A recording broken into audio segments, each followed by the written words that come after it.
je vous propose un engagement collectif ce matin, celui de lutter contre la pauvreté dans notre pays.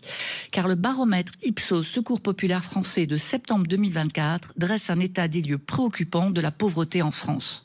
62% des Français ont connu ou sont sur le point de connaître une situation de pauvreté, soit 4% d'augmentation par rapport à 2023.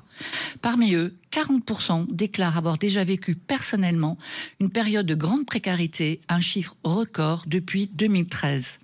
Les catégories populaires, les générations intermédiaires et les habitants des zones rurales sont particulièrement touchés par ces inégalités grandissantes qui se manifestent par des privations dans des domaines fondamentaux comme l'énergie, la santé ou l'alimentation.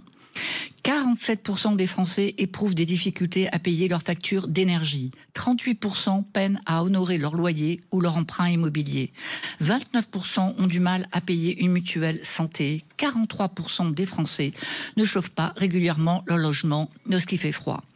Parmi ces privations, l'accès à l'alimentation suffisante devient particulièrement critique. En seulement 2 ans, le nombre de personnes ayant recours à l'aide alimentaire a bondi de 16%.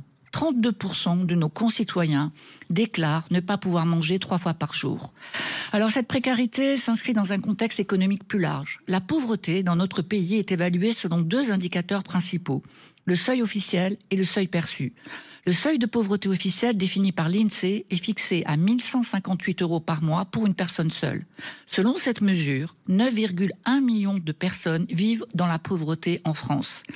Mais le seuil de pauvreté subjectif, fixé, lui, à 1 396 € par mois, révèle que 11 millions de Français estiment ne pas disposer de ressources suffisantes pour maintenir un niveau de vie décent. Inflation, hausse des coûts de la vie, contraignent 48% des Français à ne pas partir en vacances au moins une fois par an. 35% renoncent à pratiquer une activité sportive ou de loisirs. 33% ont du mal à payer leur équipement numérique ou leur abonnement téléphonique. Face à cette situation, 66% des Français expriment leur volonté de s'impliquer pour aider les personnes en situation de pauvreté.